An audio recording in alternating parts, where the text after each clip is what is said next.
Assalamualaikum warahmatullahi wabarakatuh. Perkenalkan, nama saya Zayana Melia Khairani dengan NIM 11056200051 dengan dosen mengampu Ibu Erifa Samsiati dari jurusan Pendidikan Guru Pendidikan Anak Usia Dini. Di sini pada kesempatan kali ini saya akan membahas tentang pembelajaran matematika anak usia dini melalui teori Van Hill. Mari kita simak sama-sama ya. Pembelajaran matematika anak usia dini teori Van Hill. Siapakah Pierre-Marie Van Hill? Pierre-Marie Van Hill atau Van Hill lahir pada tahun 1909 dan meninggal pada tanggal 1 November 2010. Van Hill adalah seorang tokoh pendidik matematika dari Belanda, yang mana Van Hill telah mengadakan penelitian di lapangan melalui observasi dan tanya jawab. Hasil dari penelitian lalu ditulis dalam disertainya pada tahun 1954. Van Hill ini memiliki 5 landasan teori, yang mana yang pertama adalah tahapan 0, atau visualisasi disebut juga dengan tahap pengenalan. Pada tahap ini merupakan tahap dasar atau tahap pengenalan. Di sini siswa sudah mengenal bentuk-bentuk geometri seperti bola, kubus, segitiga, persegi, dan bangun-bangun geometri lainnya. Siswa pada tahap ini baru mengenal dan menamakan bentuk berdasarkan pada karakteristik luar dan tampilan dari bentuk-bentuk. Jadi pada tahap ini siswa-siswanya baru pengenalan saja, belum memahami secara lebih luas lagi pada pemahaman bangun-bangun ruangnya. Yang selanjutnya, yang kedua adalah tahap 1, analisis, yang mana tahap ini juga disebut dengan tahap deskriptif. Pada tingkat ini, siswa sudah mengenal bangun-bangun geometri berdasarkan ciri-ciri dari masing-masing bangun. Pada tahap ini, siswa sudah bisa menganalisis bagian-bagian yang ada pada bangun dan mengamati sifat-sifat yang dimiliki oleh bangun geometri. Dengan melakukan pengamatan, pengukuran, eksperimen, menggambar, dan membuat model. Namun, siswa belum sepenuhnya dapat menjelaskan sifat-sifat bangun geometri. Biasanya juga pada tahap ini, siswa itu berada pada SD kelas 3 sampai kelas 6. Sebagai contohnya, pada tahap analisis ini, siswa itu akan mengamati suatu bangun persegi panjang, yang mana persegi panjang itu mempunyai 4 sisi, sisi-sisinya yang berhadapan sejajar, dan semua sudutnya itu siku-siku. Yang ketiga adalah tahap 2 dedukasi informal atau pengurutan. Pada tahap ini, bisa juga disebut dengan tahap pengurutan atau tahap abstraksi. Pada tahap ini, siswa sudah mengenal bentuk-bentuk geometri dan memahami sifat-sifatnya. Siswa juga sudah bisa mengurutkan bentuk-bentuk geometri yang satu sama lain dengan yang berhubungan. Misalnya, siswa sudah mengetahui jejer genjang itu trapesium, belah ketupat itu layang-layang, kubus itu adalah balong. Pada tahap ini, anak sudah mulai mampu untuk melakukan penarikan kesimpulan secara deduktif, tapi masih pada tahap awal, yang mana masih belum berkembang dengan baik. Walaupun demikian, siswa pada tahap ini kemampuan berpikirnya secara deduktifnya masih belum berkembang. Biasanya pada tahap 2 ini, siswa SMP kelas menengah ke atas secara umum telah sampai pada tahap 2 ini. Yang ketiga atau nomor 4 adalah tahap dedukasi. Tahap ini bisa juga kita sebut dengan tahap dedukasi formal. Pada tahap ini dapat menyusun bukti, tidak hanya sekedar menerima bukti. Siswa dapat menyusun teorema dalam sistem aksiomatik. Pada tahap ini, siswa berpeluang untuk mengembangkan bukti lebih dari satu cara. Perbedaan antara pernyataan dan konversinya dapat dibuat dan siswa menyadari perlunya pembuktian melalui serangkaian penalaran deduktif. Seperti yang sudah kita ketahui bahwa matematika itu ilmu deduktif karena pengambilan kesimpulan, pembuktian teorema, dan lain-lainnya itu dilakukan secara deduktif. Biasanya pada tahap ini secara umum itu siswanya sudah mencapai sekolah menengah atas.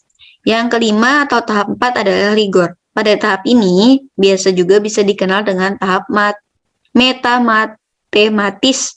Pada tahap ini, anak sudah mulai memahami pentingnya ketepatan dan prinsip dasar dalam suatu pembuktian.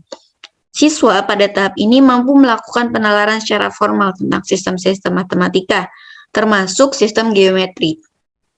Tanpa membutuhkan model-model yang konkret, siswa juga tanpa membutuhkan bangun yang lebih konkret. Pada tingkat ini, siswa memahami bahwa dimungkinkan adanya lebih dari satu geometri. Sebagai contohnya, siswa pada tingkat ini menyadari bahwa jika salah satu aksioma pada suatu sistem geometri diubah, maka seluruh geometri tersebut juga akan diubah. Sehingga pada tingkat ini, siswa sudah bisa memahami adanya geometri-geometri yang lain di samping geometri Euclides. Secara umum pada tahap ini, yaitu sudah masuk pada tahap mahasiswa jurusan matematika yang mempelajari geometri. Dan menurut Van Hill, semua anak akan mempelajari geometri dengan melalui tahap-tahap tersebut dengan urutan yang sama. Dan tidak dimungkinkan adanya tingkat yang diloncat sama siswa, karena akan tetapi kapan seorang itu bisa mulai memasuki suatu tingkat yang baru itu tidak selalu sama antara siswa satu dengan siswa yang lainnya. Proses perkembangan dari tingkat atau tahap satu ke tahap berikutnya itu tidak ditentukan oleh umur atau kematangan biologis, melainkan ini tergantung daripada pengajaran guru dan proses belajar yang akan dilalui oleh siswa. Nah, pada slide berikut ini, saya akan membahas tentang 5 tahap belajar dan tujuan belajar siswa serta peran guru dalam mengelola pembelajaran. Yang pertama itu ada fase informasi. Pada fase ini, guru dan siswa supaya mengupayakan pembicaraan dan tanya jawab. Dan kegiatan objek-objek yang dipelajari pada tahap berpikir siswa. Pengamatan harus dibuat, pertanyaan harus dimunculkan, dan pembenaran untuk tingkat ini harus dikenalkan. Nah, selanjutnya 2 ada fase orientasi. Pada fase ini, siswa akan mengenali topik yang dipelajari melalui alat-alat dengan cermat yang telah disiapkan oleh guru. Aktivitas ini akan berangsur-angsur menampakkan kepada siswa struktur yang memberi ciri-ciri sifat komponen dan hubungan antar komponen suatu bangun segi 4. Alat ataupun bahan dirancang menjadi tugas pendek sehingga dapat mendatangkan respon khusus. Yang ketiga adalah fase penegasan atau fase uraian. Pada tahap ini, guru akan mengenalkan terminologi tentang geometri dan mewajibkan siswa untuk menggunakannya dalam percakapan. Dan dalam mengerjakan tugas, siswa akan jadi sadar tentang hubungan konsep-konsep geometri, mencoba mengekspresikan dengan bahasa sendiri, dan belajar bahasa teknis yang sesuai dengan materi. Jadi pada tahap ini, tugasnya guru itu mendorong siswa untuk saling berbagi persepsi dengan sesama siswanya. Fase keempat adalah fase orientasi bebas. Siswa pada tahap ini akan diberikan tugas-tugas yang lebih kompleks berupa tugas-tugas yang memerlukan banyak langkah, tugas yang dilengkapi dengan banyak cara, dan tugas yang open-ended. Siswa akan memperoleh pengalaman dan menemukan caranya mereka sendiri maupun dalam menyelesaikan tugas-tugasnya. Melalui orientasi bebas ini, siswa akan melalui pada investigasi dan banyak hubungan antar objek menjadi lebih jelas. Yang kelima adalah fase integrasi. Pada tahap ini, pembelajaran akan dirancang membuat ringkasan. Siswa membuat ringkasan terhadap apa yang telah dipelajarinya. Maksud dari tahap ini itu bukan meneliti suatu ide baru, tetapi mencoba untuk mengintegrasikan apa yang telah didiskusikan ke dalam jaringan yang lebih logis, sehingga siswa mudah untuk mendeskripsikan dan menerapkannya. Selanjutnya ada pembahasan penerapan teori dalam pembelajaran matematika Van Hill. Pada penerapan ini akan mempelajari suatu kegiatan belajar mengajar yang mengacu pada fase-fase pembelajaran model Van Hill. Kegiatan belajar di sini dimaksudkan untuk meningkatkan tahap berpikir siswa dari 0 atau visualisasi ke tahap 1, analitik. Ciri-ciri dari tahap visualisasi yaitu siswa bisa mengidentifikasi, memberi nama, membandingkan, dan mengoperasikan gambar-gambar geometri seperti adanya segitiga, sudut, dan potongan garis berdasarkan penampakannya. Berikutnya ada ciri-ciri dari tahap analitik, yang mana pada tahap ini siswa menganalisis bangun berdasarkan sifat-sifat dari komponen dan hubungan antar komponen, menyusun sifat-sifat pada sebuah kelas bangun-bangun secara nyata, dan menggunakan sifat-sifat tersebut untuk memecahkan persoalan. Nah, saya di sini akan membahas aktivitas apa sih yang dapat dilaksanakan pada fase-fase yang sebelumnya sudah saya jelaskan. Yang pertama adalah aktivitas pada fase pertama atau fase informasi. Pada fase ini, kita akan membahas tentang dengan memakai gambar macam-macam, bangun segi 4, siswa diinstruksikan untuk memberi nama masing-masing bangun. Yang kedua, guru dapat mengenal kosakata khusus seperti simetri lipat, simetri putar, simetri berhadapan, sudut berhadapan, dan sisi sejajar. Yang ketiga, ada dengan metode tanya jawab, guru mengenali kemampuan awal siswa. Yang kedua adalah aktivitas pada fase 2 atau orientasi. Pada tahap ini, siswa akan disuruh untuk membuat suatu model bangun segi 4 dari kertas. Dengan menggunakan model bangun tersebut, serta kertas berpetak siku-siku, siswa akan diinstruksikan untuk menyelidiki. Yang pertama, ada banyaknya sisi yang berhadapan sejajar. Yang kedua adalah sudut suatu bangun, siku-siku atau tidak. Yang berikutnya, dengan menggunakan suatu model bangun, siswa diminta untuk melipat model bangun tersebut. Kegiatan ini dimaksud untuk menemukan sumbu simetri. Yang berikutnya, melipat model tersebut pada diagonalnya, kemudian menempatkan yang satu di atas yang lainnya. Jadi di sini, siswa diminta untuk menyelidiki banyaknya pasangan sudut berhadapan yang besarnya sama. Yang D, memotong pojok yang berdekatan, kemudian menempatkan salah satu sisi potongan pertama berimpit dengan salah satu sisi potongan yang kedua. Siswa diminta untuk menyelidiki apakah sudut yang berdekatan itu membentuk sudut lurus.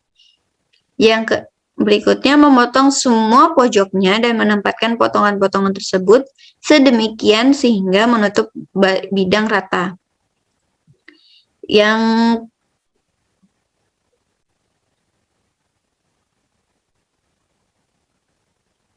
ketiga, ada aktivitas yang dilakukan pada fase ketiga atau fase penjelasan. Siswa dapat diberi bermacam-macam potongan segi 4. Mereka diminta untuk mengelompokkan segi 4 berdasarkan sifat-sifatnya. Contohnya seperti segi 4 yang mempunyai sisi sejajar, sudut-sudut, siku-siku, sisi dan sama panjang. Yang keempat adalah fase 4 atau orientasi bebas. Dengan menggunakan potongan segitiga, siswa diminta untuk membentuk segi 4 dan menyebutkan nama kegiatan yang telah terbentuk. Yang kelima adalah aktivitas fase kelima atau integrasi. Pada fase ini, siswa akan dibimbing untuk menyimpulkan sifat-sifat segi 4 tertentu seperti sifat persegi panjang adalah, sifat persegi adalah, sifat belah ketupat adalah, sifat jejer genjang, dan lain sebagainya. Menurut Van de Waal, aktivitas pembelajaran untuk masing-masing 3 tahap pertama adalah sebagai berikut. Yang pertama adalah aktivitas tahap 0 atau visualisasi. Pada tahap ini, siswa akan melibatkan penggunaan model fisik yang dapat digunakan siswa untuk manipulasi, melibatkan berbagai contoh bangun-bangun yang sangat bervariasi dan berbeda, sehingga sifat yang tidak relevan dapat diabaikan. Yang C, melibatkan kegiatan memilih, mengidentifikasi, dan mendeskripsikan berbagai bangun, dan menyediakan kesempatan untuk membentuk, membuat, menggambar, menyusun, atau menggunting bangun. Yang kedua adalah aktivitas tahap 1 atau analisis. Pada tahap ini, siswa akan menggunakan model-model pada tahap 0, terutama pada model-model yang dapat digunakan untuk mengeksplorasikan berbagai sifat bangun. Berikutnya, siswa akan mulai lebih memfokuskan pada sifat-sifat daripada sekedar identifikasi. Selanjutnya, siswa akan bisa mengklarifikasikan bangun berdasarkan sifat-sifatnya, berdasarkan nama bangun, dan siswa juga dapat memecahkan masalah yang melibatkan sifat-sifat bangun. Yang terakhir ada aktivitas tahap 2 atau dedukasi informal. Pada tahap ini, siswa akan melanjutkan mengklasifikasi model dan fokus untuk pendefinisian sifat, membuat daftar sifat, dan mendiskusikan sifat yang perlu dan cukup untuk kondisi suatu bangun atau konsep. Yang berikutnya membuat penggunaan bahasa yang bersifat deduktif informal, misalnya semua, suatu, dan jika maka.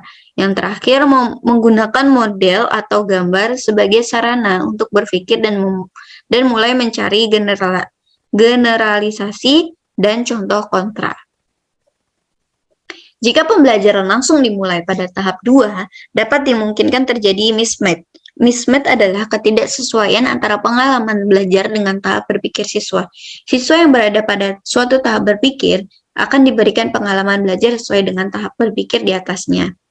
Jadi, mismatch dapat mengakibatkan belajar hafalan atau belajar temporer, sehingga berakibat konsep yang diperoleh siswa akan mudah dilupakan. Cukup sekian presentasi dari saya atau penjelasan dari saya. Banyak kekurangannya saya minta maaf. Wassalamualaikum warahmatullahi wabarakatuh.